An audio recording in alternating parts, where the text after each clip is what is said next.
Hello, magandang umaga po sa inyo lahat. Ito po si Brother Jerry dito po sa Illinois, USA.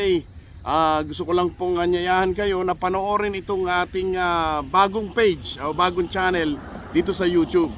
Ito po ay pinamagatang Christian. Okay?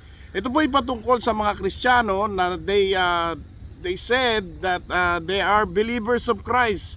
Yung iba nagpipretend, yung iba gusto nilang tawagin silang Kristiyano, pero silipin po natin to. Itong meron po nga dito mga pastor, evangelist, apostle, teacher, at kung ano-ano pa, kahit mga nagsisilbi sa simbahan, mga worship leaders, mga worship singers. Pasukin po natin ito kung meron bang katotohanan ang pagiging isang Christians or Christian. So anyway, kita-kita po tayo ulit. Ito po si Brother Jerry Tuason. Panoorin nyo po ito, marami at masaya po ito. Sige po, see you later.